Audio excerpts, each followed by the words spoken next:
ನಮಸ್ಕಾರ. ಈಗ ನಾವು ಇವತ್ತು ಯಾತಕ್ಕೋಸ್ಕರ ನಾವು ಈ ಒಂದು ಕಾರ್ಯಕ್ರಮವನ್ನ ಈ ಒಂದು ವೇದಿಕೆಯಲ್ಲಿ ಸಾಗಪಡಿಸ್ತಾ ಇದ್ದೇವೆ ಅಂದ್ರೆ, ಇವತ್ತು ವಿಶ್ವವನ್ನ ದಿನಾಚರಣೆ ಅಂಗವಾಗಿ ಈ ಒಂದು ವೇದಿಕೆಯಲ್ಲಿ ಅಕ್ಕಂದಿರೆ ಅಣ್ಣಂದಿರೆ ಈ ಒಂದು ಎಲ್ಲ ಯೋಜನೆಗಳು, ಕೃಷಿ ಯೋಜನೆಗಳಲ್ಲಿ ಯಾವ ಯೋಜನೆಗಳಿಂದ ಏನು ಫಲ ನಮ್ಮ ರೈತರಿಗೆ ಸಿಗುತ್ತೆ, ಹಾಗೂ ಯಾವ ರೀತಿ ಸಾಲ ಸೌಲಭ್ಯ, ಹಾಗೂ ಇಲ್ಲಿ ಎಲ್ಲ ಅಧಿಕಾರಿ ವರ್ಗವು ಸಹ ಈ ಒಂದು ವೇದಿಕೆಗೆ ಆಗಮಿಸಿದ್ದಾರೆ. ಹಾಗಾಗಿ ಇದೊಂದು ಮಾಹಿತಿಯನ್ನ ತಿಳಿಸಲಿಕ್ಕೆ ನಾವಿಲ್ಲಿ ಬಂದಿದ್ದೇವೆ. ಹಂಗಾಗಿ ಇಲ್ಲಿ ಬಂದಿರತಕ್ಕಂಥ ಹಾಗೂ ನೀವು ಹೆಚ್ಚು ಏನು ಒಂದು ಉತ್ಸಾಹದಿಂದ ನಿಮಗೆ ನಾವು ಕೇಳಿದ್ರೆ ನಾವೊಂದು ಮಾಹಿತಿಯನ್ನ ಕೊಡಲಿಕ್ಕೆ ನಾವು ಬಂದಿರೋದ್ರಿಂದ ಮಾಹಿತಿಯನ್ನು ಹೆಂಗ್ ಕೊಡ್ತೀರಿ ಸ್ವಾಮಿ? ಅಣ್ಣ, ಇಲ್ಲಿ ಈ ವೇದಿಕೆಗೆ ನಮ್ಮ ಅಧಿಕಾರಿಗಳು ಬಂದಿದ್ದಾರೆ, ತೋಟಗಾರಿ ಅಧಿಕಾರಿಗಳು ಬಂದಿದ್ದಾರೆ. ಕಲಾಜಾತ ಮತ್ತು ಬೀದಿ ನಾಟಕ ಅಂತ. ನಾನು ನಾಟಕ ಅಂದ್ರೆ ವೇಷಭೂಷಣ ಹಾಕೊಂಡು ಕತ್ತಿ ಗುರಾಣಿ ಹಿಡ್ಕೊಂಡು ಏನು ಜಗಮಗಿಸೋ ರಂಗಸಜ್ಜಿಕೆ ಇರುತ್ತೆ ಅನ್ಕಂಡೆ. ಬೀದಿ ನಾಟಕ ಅಂದ್ರೆ ಹೆಂಗ್ ಸ್ವಾಮಿ? ನೋಡೋಣ, ಇದು ಬೀದಿ ನಾಟಕ ಅಂದ್ರೆ ಎಲ್ಲ ಒಂದು ಸರ್ಕಲ್ ಅಲ್ಲಿ ಎಲ್ಲ ಒಂದು ಜನ ಇರ್ತಕ್ಕಂಥ ನಾವೇ ಮನೆ ಹತ್ರ ಕರೆದಿ ಅವ್ರಿಗೆ ಒಂದು ಮಾಹಿತಿಯನ್ನ ಕೊಡೋ ಕೆಲಸ ಮಾಡ್ತೀವಿ. ಅದು ಬೀದಿ ನಾಟಕ. ಅದು ಬೀದಿ ನಾಟಕ. ಸರ್ಕಾರಿ ಯೋಜನೆಗಳು, ಸವಲತ್ತುಗಳು, ಕೃಷಿ ಇಲಾಖೆ ನಾನಾ ತರದ ಯೋಜನೆಗಳು, ಹೌದು, ಅದ್ರ ಬಗ್ಗೆ ರೈತರಿಗೆ ಈ ದಿನ ವಿಶ್ವ ಮಣ್ಣು ದಿನಾಚರಣೆ ಕರೆದು ಒಂದಷ್ಟು ಮಾಹಿತಿಯನ್ನು ಕೊಡೋದು ಬೀದಿ ನಾಟಕದ ಭಾಗ. ಹೌದು, ಯಾವುದೇ ಬಣ್ಣ ಇಲ್ಲದೆ, ಯಾವುದೇ ಸೀನ್ಸ್ ಇಲ್ಲದೆ, ನಿಮ್ಮೂರಲ್ಲಿ ಹತ್ತಿರಲ್ಲ ಗದೆ ಗುರಾಣಿ ಅದೇನು ನಾವು ಹಾಕೋದಿಲ್ಲ. ಅದಿಲ್ಲದೇನೆ ಒಂದು ಬೀದಿಯಲ್ಲಿ 10 ಜನ ಕೂಡ ಹಾಕಿಕೊಂಡು ನಾವು ಮಾಡ್ತಕ್ಕಂತ ನಾಟಕನೇ ಬೀದಿ ನಾಟಕ. ಬೀದಿ ನಾಟಕ ಅರ್ಥ ಈಗ ಕೃಷಿ ಇಲಾಖೆ ನಡೆಗೆ, ರೈತರ ಕಡೆಗೆ. ಕೃಷಿ ಇಲಾಖೆ ನಡೆಗೆ, ರೈತರ ಕಡೆಗೆ. ನೋಡೋಣ, ನೀವೆಲ್ಲರೂ ಇಲ್ಲಿ ಗಮನ ಇಟ್ಟು ಕಿವಿಗೊಟ್ಟು ಕೇಳಿ ಅಂತ ವಿನಂತಿ. ನಾಟಕ ನಾಟಕ ಯಾವಾಗ ಯಾವಾಗ? ಇವಾಗ ಇವಾಗ.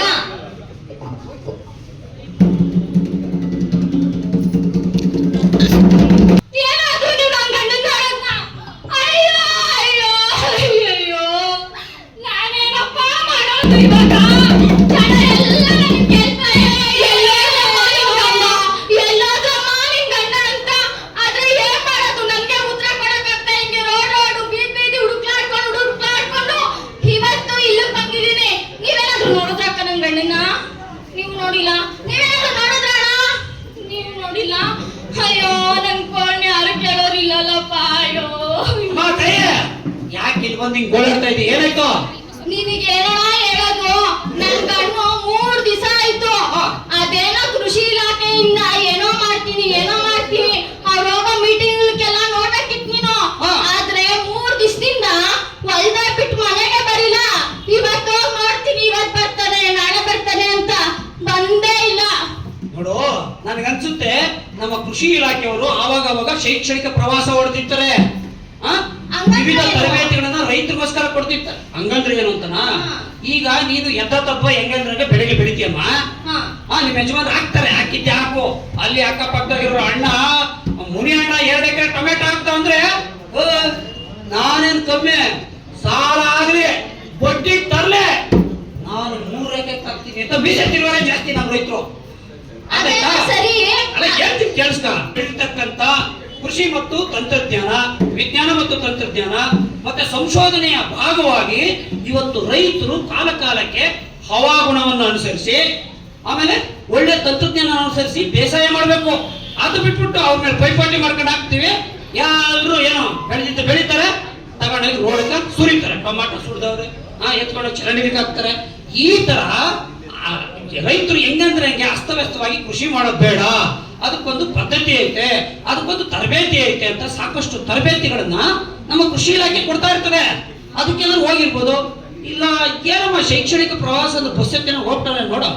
ಹೋಗಿರ್ತಾನೆ ಹೇಳ್ರಿ. ಯಾಕಂದ್ರೆ 3 ದಿನದಿಂದ ಕೃಷಿ ಇಲಾಖೆಯವರು ಸಭೆ ಸರಣ ಇವತ್ತು ಮಣ್ಣಿನ ಆರೋಗ್ಯ ದಿವಸ ಅಂತ ಹೇಳ್ತಾ ಇದ್ರು. ಎಲ್ಲ ಹೋಗ್ಬಿಟ್ಟಿರ್ತಾರೆ, ನಾನೇ ಸುಮ್ಮನೆ ತಪ್ಪು ತಿಳ್ಕೊಂಡ್ಬಿಟ್ಟಾನು. ಸರಿ, ಆಮೇಲೆ ಒಂದು ತಿಳ್ಕೊಂಬಿಡಮ್ಮ, ನಿಮ್ ಯಜಮಾನರಿಗೆ ಎಷ್ಟೇ ಸಾಲ ಇರ್ಲಿ ಎದೆ ಗುಂದಬಾರದು. ಧೈರ್ಯವನ್ನು ಕಳ್ಕೊಂಡಾಗ ನಾವು ಆತ್ಮಹತ್ಯೆ ದಾರಿ ಹಿಡಿತೀವಿ. ದಾರಿ ಹಿಡಿಬಾರ್ದು. ಇವತ್ತು ಕೃಷಿ ಇಲಾಖೆ ಬೇರೆ ಬೇರೆ ಇಲಾಖೆಗಳಲ್ಲೂ ಸಾಕಷ್ಟು ಸಹಾಯಧನವಿದಾವೆ.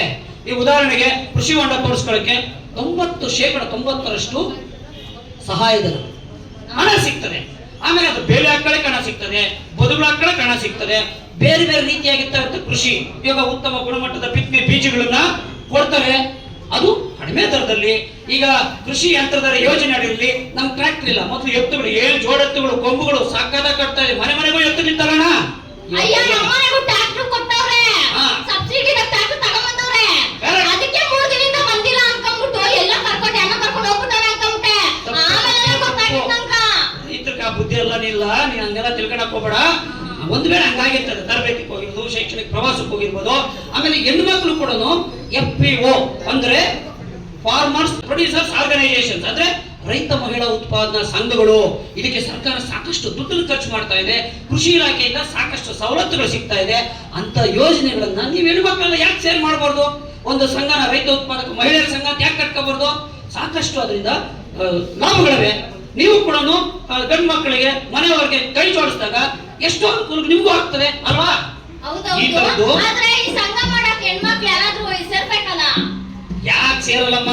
ಅದ್ ಯಾವ್ದು 10 ರೂಪಾಯಿ ಕಟ್ಟೋದು 20 ರೂಪಾಯಿ ಕಟ್ಟೋದಕ್ಕೆಲ್ಲ ಸೇರ್ತಿರಂತೆ. ಈ ತರದ ಒಂದು ಸಂಘಟನೆ ಮಾಡ್ಕೊಂಡ್ರೆ 10 ನಿಗುಣದ ಅಳ್ಳಾನೆ. ನಾನು ಅದ್ರ ಬಗ್ಗೆ ಬೇಜಾರು ವ್ಯಕ್ತಪಡಿಸ್ತಾ ಇಲ್ಲ.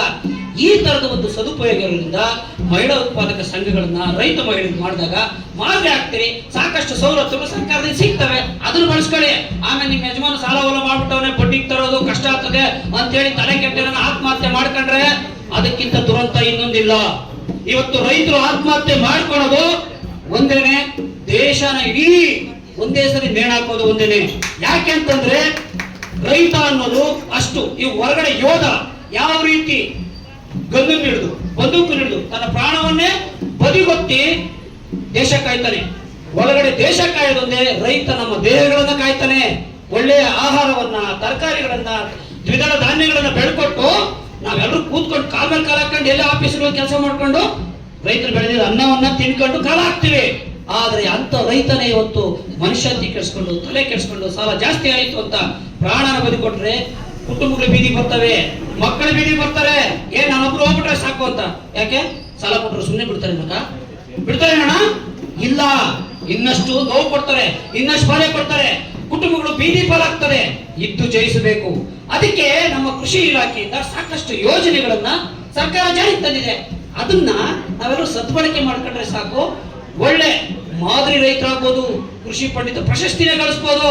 ಪ್ರಶಸ್ತಿಗಳನ್ನು ತಗೊಂಡು ಇನ್ನೊಬ್ಬರಿಗೆ ರೈತರಿಗೆ ದಾರಿ ದೀಪ ಆಗ್ಬೋದು. ಈ ತರ ಒಂದು ಆತಂಕನ ದೂರ ಮಾಡ್ಕೊಂಡು ಛಲದಿಂದ ರೈತರಿಗೆಲ್ಲ ತಾಳ್ಮೆ ಛಲ ದೇಶದಲ್ಲಿ ಯಾರಿಗೂ ಇಲ್ಲ ಅಂತ ಹೇಳ್ಬೋದು. ಸ್ವಲ್ಪ ಹೊತ್ತು ಕಂಪ್ಯೂಟರ್ ಮುಂದೆ ಕಟ್ಕೊಂಡ್ರೆ ಕಣ್ಣು ಹೋಯ್ತದೆ, ಇನ್ನೊಂದೇನಾಗ್ತದೆ ಕಾಲು ಹೋಯ್ತದೆ. ಪಾಪ ರೈತನು ಬಿಸಿಲು ಬೆಳೆ ಮಳೆ ಗಾಳಿ ಅಂತೀರಾ, ತಾನು ಕೊಡ್ತಿದ್ನ ತಿನ್ಕೊಂಡು ಬಿಡಪ್ಪ ಒಳ್ಳೆದನ್ನು ಮಾರ್ಕೆಟ್ಗೆ ಹಾಕ್ಬೇಕು ಅಂತಾನೆ. ಆದ್ರೆ ವೈಜ್ಞಾನಿಕ ರೀತಿಯಲ್ಲಿ ಮಾರುಕಟ್ಟೆಯನ್ನ ಅಭ್ಯಾಸ ಮಾಡಿಕೊಂಡು ತಂತ್ರಜ್ಞರು ವಿಜ್ಞಾನಿಗಳು ಹೇಳಿದಾಗ ಕಾಲ ಕಾಲಕ್ಕೆ ಆ ಬೆಳೆ ಬೆಳಿಬೇಕು. ಆವಾಗ ಮಾರ್ಕೆಟ್ಗೆ ಹಾಕಿದ್ರೆ ಒಳ್ಳೆ ಬೆಲೆ ಸಿಗ್ತದೆ. ಅದು ಬಿಟ್ಟು ಎದ್ದಾಗ್ತದೆ ಹಾಕೋ ಅಪ್ಪನೇನಾಗ್ತದೆ ಇದು ಹಾಕು, ಅದು ಕಾಲ ಅಲ್ದಿರ, ಹವಾಮಾನ ಅಲ್ದಿರ, ವಾಯುಗುಣ ಇಲ್ಲದೆ ಇರ್ತಕ್ಕಂಥ ಸಂದರ್ಭದಲ್ಲಿ ನಾವು ಬೇರೆ ಬೇರೆ ಬೆಳೆಗಳನ್ನ ಹಾಕಿದಾಗ ನಾವು ಸಂಕಷ್ಟಕ್ಕೆ ಎಡೆ ಹಾಕ್ತಿವಿ. ಆ ತರ ಒಂದು ತಪ್ಪು ನಿರ್ಧಾರಗಳು ತಗೋಬಾರ್ದು.